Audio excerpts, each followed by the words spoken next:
امین شہیدی صاحب، بہت نظریاتی گفتگو آپ فرما رہے تھے اور یقیناً بہت عمدہ آپ نے اس کی جو ساری چیزوں کو پیش کیا کہ کس کس طرح سے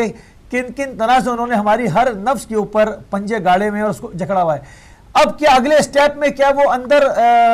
خلفشار دیکھنا چاہتے ہیں جو کہ ہم دیکھ رہے ہیں کہ منظور پشین تحریک یا اس کے بعد یہ جو پنڈی کے اندر واقعہ ہوا، یہ تمام چیزیں ایک ہی سلسلے کی کڑی جو ہے وہ دکھ رہی ہے. آپ کیا کہیں گے؟ دیکھیے میرے خیال میں یہ جو صورتحال میں عرض کر چکا ہوں، اس کو انڈیویجولی بیٹھ کر کبھی بھی حل نہیں کیا جا سکتا.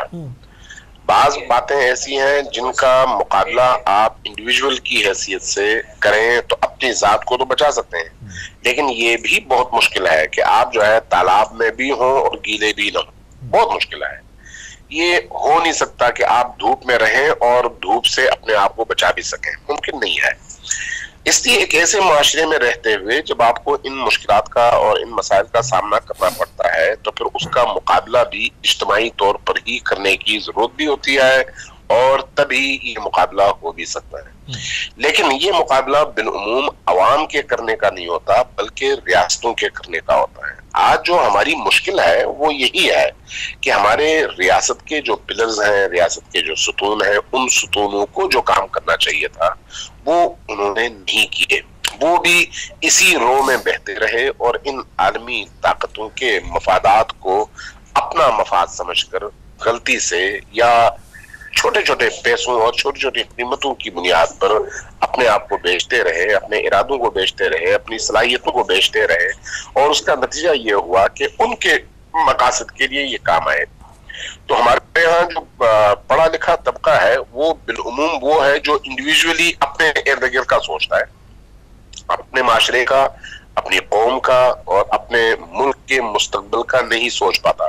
تو اس کی حیثیت جو ہے گاڑی میں لگے ہوئے اس پارٹ کی طرح سے ہوتی ہے جو اپنا کام کرتا ہے، چلا جاتا ہے. اس کو یہ نہیں پتا کہ پوری گاڑی پر اس کی کارکردگی کا اثر کیا پڑتا ہے اور کیا نہیں پڑتا. لہٰذا ہمارے ہاں چاہے وہ بیوروکریٹ ہو، چاہے وہ اسٹیبلشمنٹ کا کوئی رکن یا کوئی ممبر ہو، یا پھر جو ہے کوئی لائر ہو، یا پھر کوئی جج ہو، یا پھر کوئی بیوروکریٹ ہو، یا کچھ اور ہو، اپنے انڈیویجول مفادات ہی کو اپنی زندگی کا اثاثہ سمجھتا ہے. لہٰذا وہ اپنے بچوں کی تو سوچتا ہے،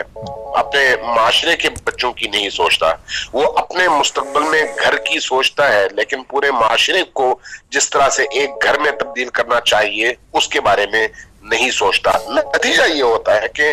آپ کے دشمنوں کو آپ کے اندر اپنی ریشہ دوانیاں مزید گہرا کرنے کا موقع ملتا ہے اور وہ اس سے بھرپور استفادہ کرتے ہیں. جن جن چیلنجز کی نشاندہی میں نے کیا ہے یا جن جن موضوعات کو ابھی صرف اشارتاً بات کر کے میں گزر گیا ہوں، یہ ظاہر ہے اشارہ ہی ہے، اس سے زیادہ کچھ بھی نہیں ہے. میں آپ کو ایک مزے کی بات بتاؤں، میں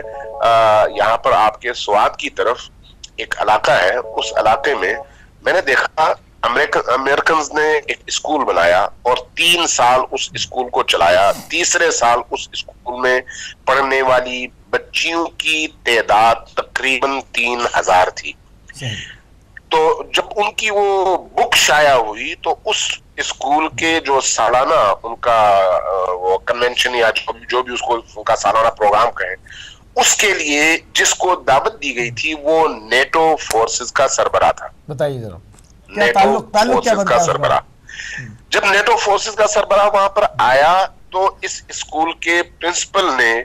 اس کو ویلکم کہا اور اس کے بعد کہا کہ میں 25 سال، میں نے وہ پڑھی ہے خود اور دیکھی ہے اس کی تصویریں،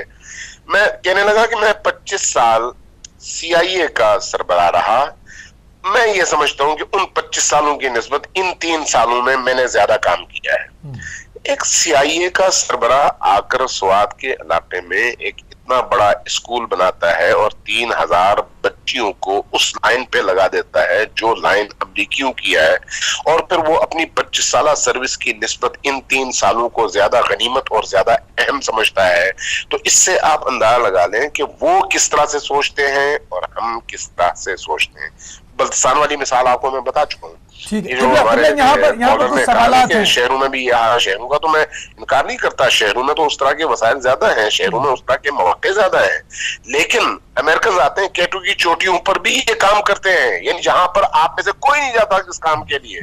جہاں کی سخت زندگی کا آپ عادی نہیں ہیں اور اس لیے آپ آرام طلبی کا شکار ہیں، لیکن ایک امریکن، ایک برطانوی، ایک جرمن وہاں پر جا کر بھی اپنے اس مشن کے مطابق کام کرتا ہے اور آپ کی قوم کے مستقبل کو اور مستقبل کے معماروں کو تباہ کرنے کی بھرپور کوشش کرتا ہے۔ یہ سارے کا سارا جو ہے یہ خطبہ شقشقیہ ہے امیر المومنین کا جو کام ہے نہج البلاغہ میں، اس طرح سے کہ یہ درد ہے۔ اب اس درد کا علاج کیا ہے؟ اس درد کا علاج انڈیویجولی ممکن نہیں ہے، اس درد کا علاج من حیث ریاست کو کرنا ہے، ریاست کے جو پلرز ہیں ان پلرز کو کرنا ہے، یعنی آپ کی ریاست ایسے لوگوں کے ہاتھوں میں ہو جو بے شک کافر ہوں، میں مسلمان اور کافر کی بات نہیں کرتا، بے شک ان میں اسلام نہ ہو لیکن ان میں اپنی مٹی کے لیے کمٹمنٹ ہو، ان میں اپنے ملک کے لیے کمٹمنٹ ہو، بے شک وہ اسلام کو قبول نہ کرتے ہوں، نہ پڑھتے ہوں، لیکن کم از کم اپنے کلچر، اپنے معاشرے، اپنی قوم اور اس قوم کے مستقبل کے حوالے سے ان کے اندر درد موجود ہو کہ ہم مشرقی تہذیب کے پروردہ لوگ ہیں، ہم نے مغربی نہیں بننا، مغربیت یعنی ہماری موت،